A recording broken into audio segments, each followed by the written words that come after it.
ఈ తుప్పుగాడి సంగతి ఇలా ఉంటే ఇంకో పప్పుగాడు ఒకడు ఉన్నాడు ఈ రాష్ట్రంలో పర్యటనలు చేస్తా.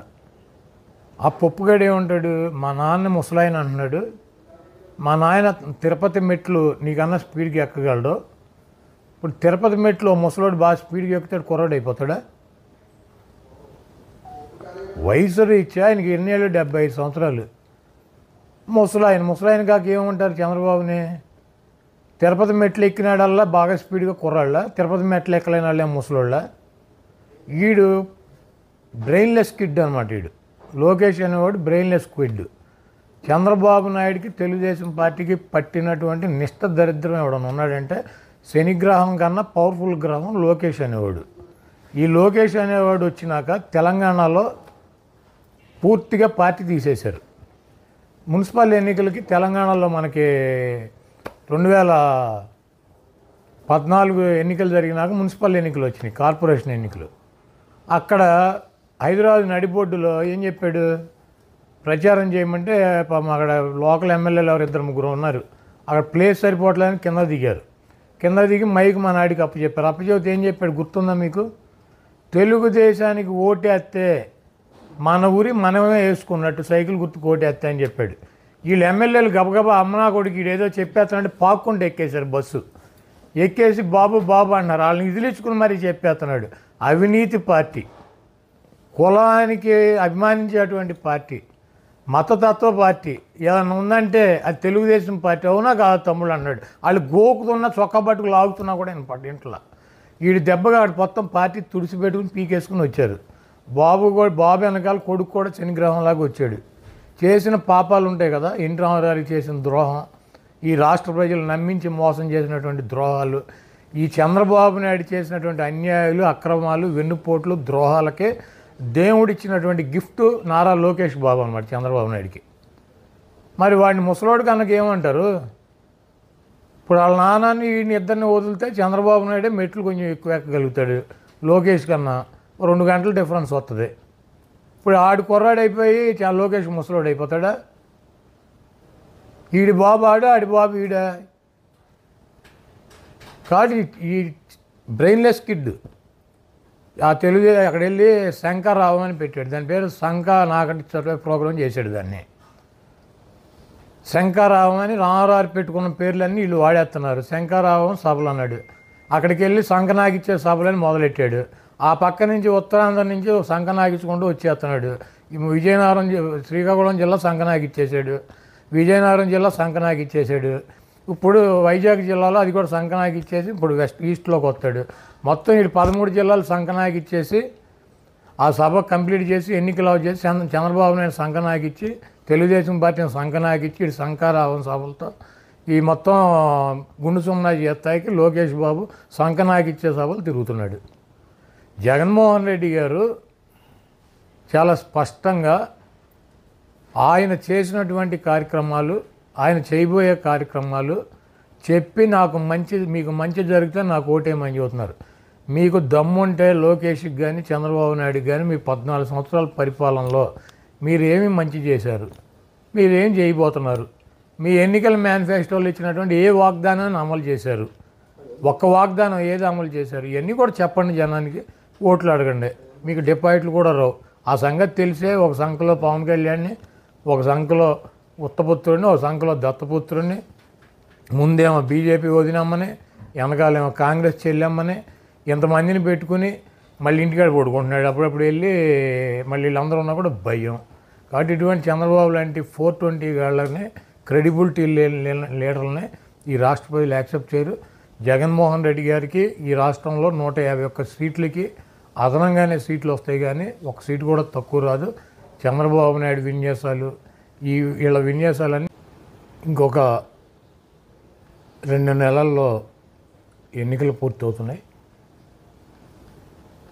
జగన్మోహన్ రెడ్డి గారు చాలా స్పష్టంగా ఆయన చేసినటువంటి కార్యక్రమాలు, ఆయన ఎన్నికల మేనిఫెస్టోలో 99% అమలు చేశానని చెప్పి, నాకు మీరు ఓటేయాలంటే నేను మీ కుటుంబాలకి, మీ ప్రాంతాలకి మంచి చేశానని కనుక భావిస్తే నాకు ఓటు వేయండి, లేకపోతే ఓటు కూడా వేయొద్దని చెప్పి జగన్మోహన్ రెడ్డి గారు ప్రతి పబ్లిక్ మీటింగ్లోనూ ప్రజలను ఉద్దేశించి మాట్లాడుతున్నారు. ఆ సందర్భంగా ఈ 5 సంవత్సరాల్లో చంద్రబాబు నాయుడు చేయలేకపోయినది జగన్మోహన్ రెడ్డి గారు చేసింది.